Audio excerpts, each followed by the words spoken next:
Apa isi dari madu? Kalau tempe kan isi tadi probiotik kan, biotik. Dia bakteri baik gitu kan.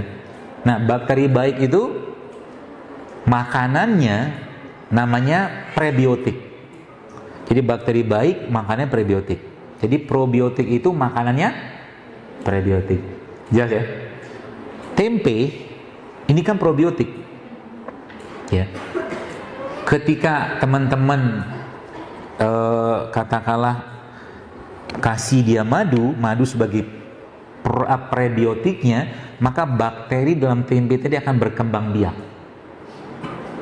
Kalau dia berkembang biak ketika masuk ke pencernaan kita, maka dia akan perbaiki isi ususnya. Ya, seperti itu ya gampangannya.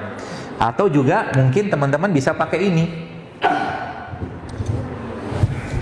Sumber prebiotik yang paling baik. Jadi saya saya pengen pesan kepada Anda, mari jadi pemuda atau akhwat atau ikhwan rimpang, rempah dan kurma.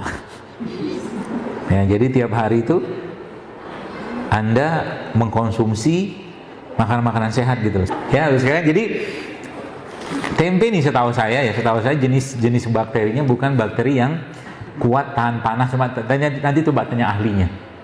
Ya. Jadi kalau kita makan tempe goreng itu sebenarnya sudah banyak yang berkurang. Mungkin feeling saya sudah habis tuh bakteri mati. Sedangkan dia kan probiotik gitu kan, bakteri kan, gitu.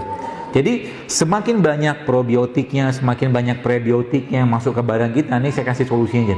Akan semakin sehat banget. Itu sebabnya dalam hari-hari teman-teman sekalian, saya pesan aja 4 hal ini yang Anda coba masukin dalam list makanan.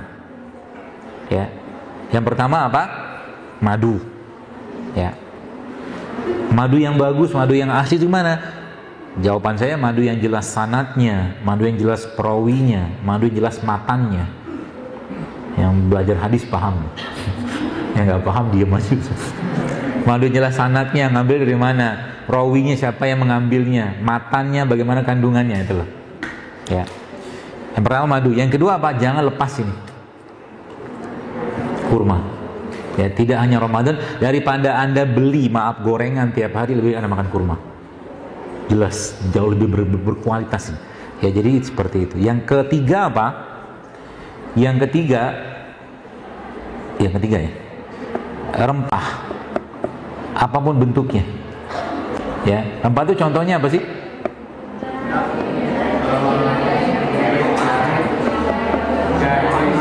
Jahe itu bukan rempah. Ya, jahe tapi dia kategorinya rimpang kalau jahe. Rempah itu contohnya kayu manis, cengkeh, gitu lah.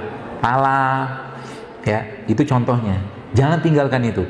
Jadi jadilah pemuda rempah dan pemuda rimpang, gitu lah.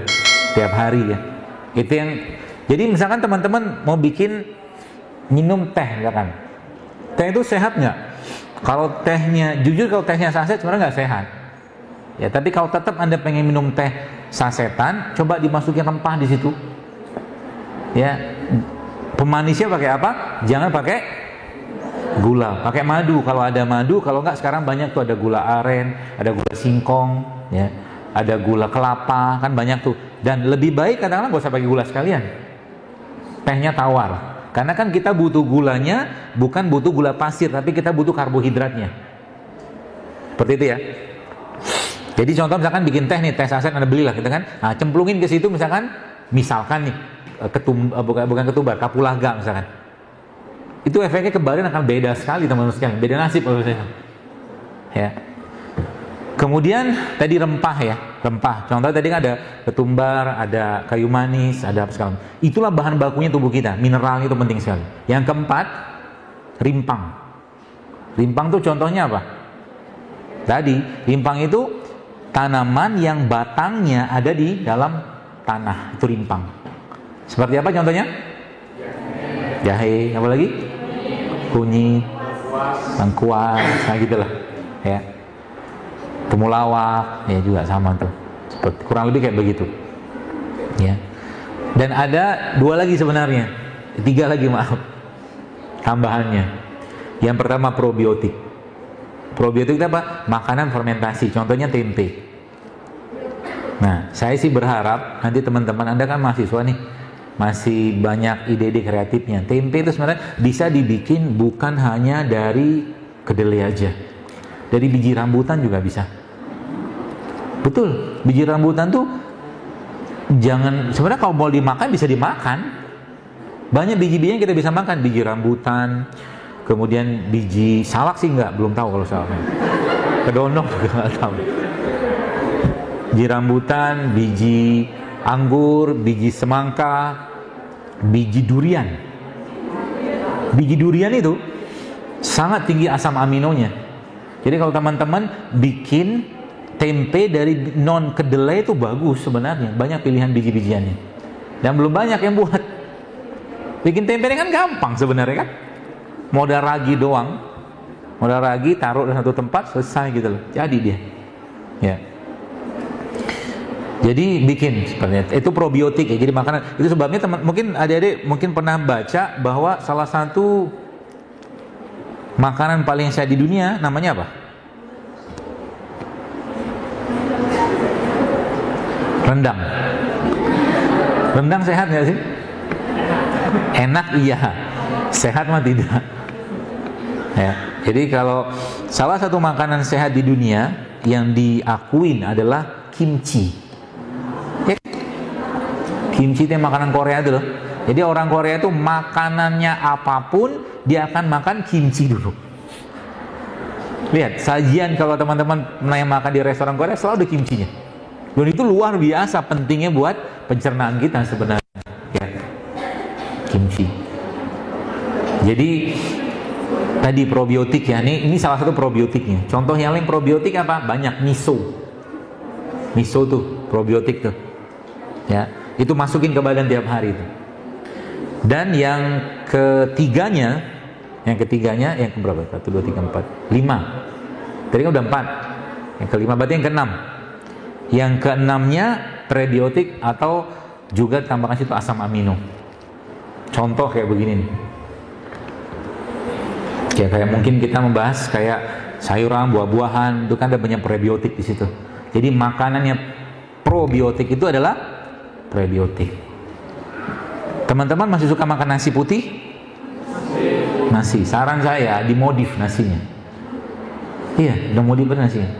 Supaya nasi putih itu kan kenapa banyak dilarang? Karena tinggi banget gulanya. Itu masalahnya.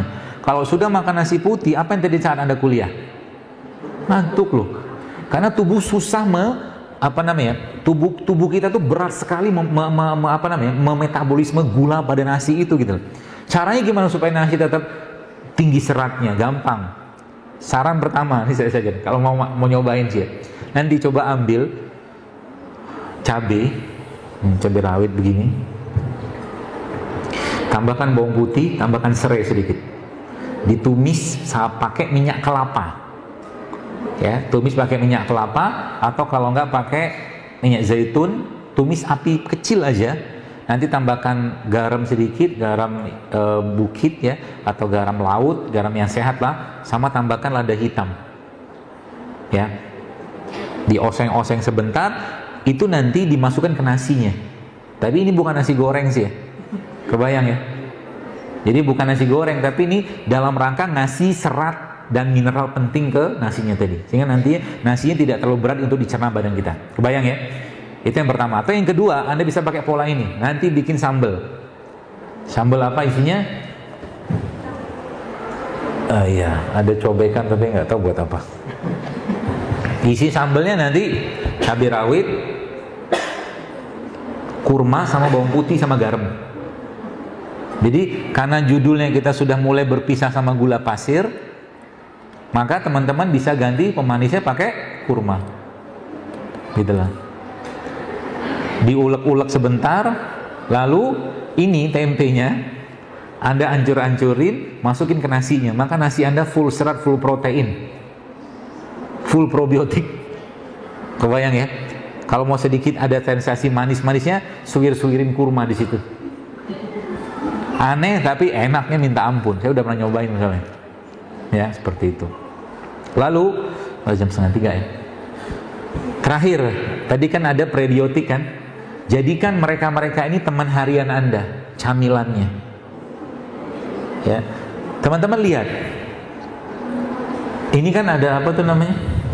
Manggis ya. Manggis ini kalau kita lihat, dalamnya isinya kan ada buahnya sama bijinya. Selalu Allah begini, rata-rata seumumnya buah-buahan Allah bikin kayak begitu, ada bijinya di situ. Dan bijinya ini umumnya sebagian besar kandungan gizinya sangat tinggi. Jadi kalau makan manggis, yang saya sampaikan, makan sama bijinya. Bahkan kalau teman-teman mau blender manggis ini, blender sama bijinya, nggak pahit insya Allah. Lalu nyobain. Dijadikan penganan kita tiap hari. Sekalian, teman-teman, mungkin apa yang saya sampaikan ini sederhana, tapi Anda kerjakan rutin setiap hari kayak begini, Anda sedang mempersiapkan peradaban yang sehat. Beneran. Karena kita sekarang ngelihat, saya agak was-was dengan begitu berlimpahnya kedai-kedai minuman di mana-mana yang isinya gula. Saya nanti ya, nauzubillah min zalik, semoga tidak, kita akan mudah mendapatkan orang-orang Indonesia yang 15 tahun, nauzubillah min zalik, 20 tahun sudah kena diabetes.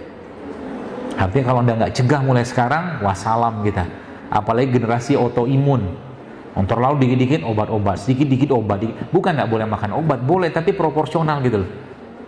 Ya, ada lagi batuk pilek, ambil cengkeh, ambil jahe, ambil kayu manis misalkan, atau ambil kapulaga, itu juga obat pilek gitu loh. Tinggal keprek, datang ke pasar, beli modal goceng juga dapat. Yang gitu ya. Simple sebenarnya, ya. Nah, tadi manggis ini, kembali sini. Maka dia isinya tadi apa? Isinya kan dari mulai kulit luarnya ini ya, bermanfaat sampai kulit dalamnya, termasuk sampai ke bagian putihnya dan bijinya. Semakin banyak perlindungan di situ yang Allah ciptakan, maka biasanya kandungannya semakin berharga. Maka di Indonesia ada satu jenis sumber asam amino yang terbaik yang Allah ciptakan di negeri ini, yang dia mengandung hampir semua jenis komponen asam amino manusia, yang Allah lindungi dengan serat, Allah lindungi dengan cangkang, Allah lindungi dengan kulitnya lagi, dan sumber asam amino tersebut namanya apa? Air kelapa.